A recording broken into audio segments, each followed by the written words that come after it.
I think the power of being able to see something in action really does speak for itself.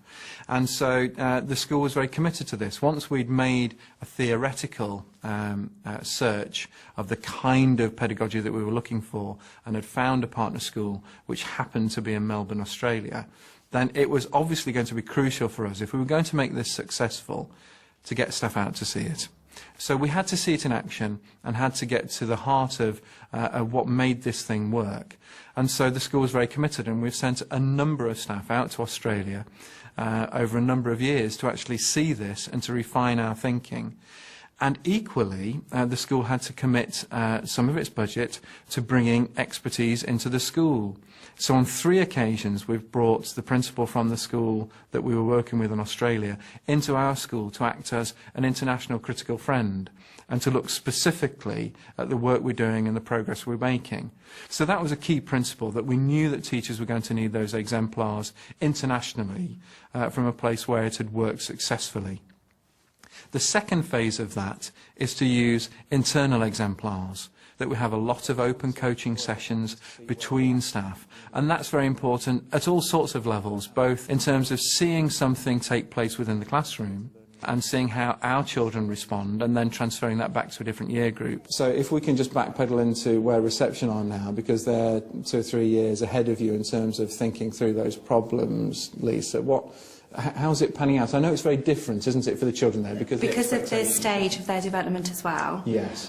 So currently in reception, during learning agreement time, the children have access to the continuous provision that's provided in the unit. They can access any sort of learning experiences that they're interested in. So then we would talk to the children about what their current understandings are and plan some more activities in curriculum time. So there's like a link over from learning agreement time into curriculum time as well. So they're not too separate. Do you get that sense of there's still a bit of a division between the one and the other? Well, for example, we've put out some boxes and things and some books, because our science topic is sound, but we've put this out in the learning agreement time. Yes. And then our project is to use the flip video cameras to look at ideas about sound, film, what they've been making. So we're trying to bridge the gap between the curriculum and learning agreement time. Yeah. I think that's really key, because what you're doing is you're allowing that learning agreement time activity to bleed naturally into the rest of the curriculum time. But I still think we're probably going to need to structure some more support around making that happen in staff's mind, around the planning, and also in the children's mind as well.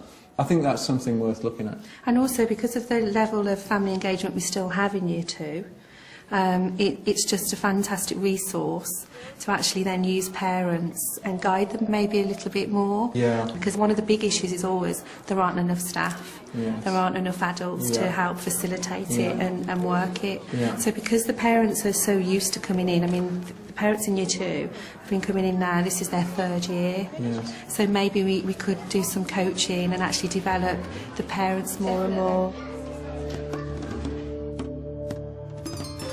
That model of coaching and teachers helping other teachers like me to develop what they're doing and reflect on their practice, I think has also reflected on the children and has really helped them to discuss their own learning and to reflect on that themselves. Okay, so we've been doing this project for all of this week so far, and we're just going to do a bit of reflecting on what you've done. So how well do you think you've managed to stick to the plan that you made? Well, we could have made it better, because on day 1 we didn't practice, we didn't do what we should have. Then we had to run into day 2, and then we had like only a little bit of time to do day 2, and we still haven't done much of the props. We still need to do a few more props and stuff. So this way of working is obviously very different to how I trained on my PGCE, which was based a lot more around the primary strategy model. So it's been a real challenge to adapt to this way of working, really. I think it would be very easy to drift into quite a woolly way of working, and it's a real challenge all the time to make sure that you're getting that rigour into it whilst still letting the children have the freedom to do what they want to do. One of the questions that could be levelled at a system of negotiated learning is, does it address the standards agenda? And for us, a crucial understanding, and it is absolutely crucial to the success of a venture like this, is that if you capture a child's passion and you ensure that the structures you're putting in place don't get in the way of that passion, then actually that drives the standards agenda. Being able to wrap the learning outcomes around that passion to make sure that the learning outcomes that the government would want us to address meet that child's passion. If we can get that combination of those two things, then that drives standards, because really what you end up with is children that are incredibly motivated because they're studying things that they would like to study.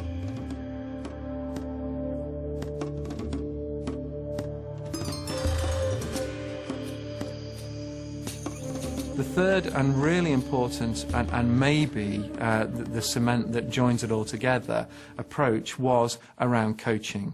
So we brought in a coaching expert that worked with all members of staff at all levels within the school to make sure that as a staff body we had a guiding principle of how we were going to talk with each other and how we were going to push the standards agenda on, both in terms of quality teaching and quality learning. Right, children, this morning you've all done learning agreement time. Think about when you did your learning journey, what did you choose to do? Where did you choose to go and learn? And I'd like you to tell your partner, where did you learn today and what did you learn? Off you go. Of course, there is one element that is very much part of negotiated learning, which actually makes the deployment of staff and the success of that whole approach to learning work, and that's the role of the child. And so absolutely vital to that process was talking to the children and saying, how is this working for you? And what elements of this are exciting and motivate you about your learning? And which elements of this are still getting in the way or inhibiting your learning? I filmed Jamie and I filmed Taylor. You filmed Jamie and you filmed Taylor. We're going to watch the video in a little second, that, or one of the videos that Remy did. Remy, not all of the children have used Flip Video yet. Could you tell them what they'd have to remember? If they chose to do Flip Video tomorrow, could you tell them what they'd have to learn to do to use the Flip Video? What would they have to do? You press the red button, then it films, then press the red button again, then press the arrow, then it films back. So we'll watch the film and then we'll ask Remy some more questions.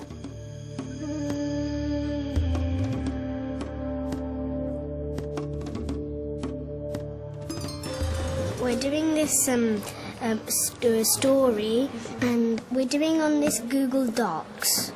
It's like stored in the clouds because it's not saved in your little computer, but it's saved somewhere else where you can go at home, at a library, or at school. You can go wherever you got a computer. If you have wireless, then you can go on Google Docs. And I'm doing a story about Finger in the Magic Pot. I haven't really finished it yet, but I can imagine what I'm going to do. The fun thing about... For the children in this school, this way of working has become the norm. So it's very much the case that they're passionate about their learning and they expect to bring that passion to their learning. I find it more interesting and I think I'll learn more when I like it. Why do you learn more when you like it? Because I'm more focused on it. They expect to be steering and co-constructing the curriculum. I think it makes me feel a bit like that you can trust me to just go off and do it, and it makes me feel kind of grown up. That may create a problem as they go into secondary schooling. I really hope it does. I really hope it moves that agenda on and agitates a change driven by the children. Trust my friends and be independent and go off and do it.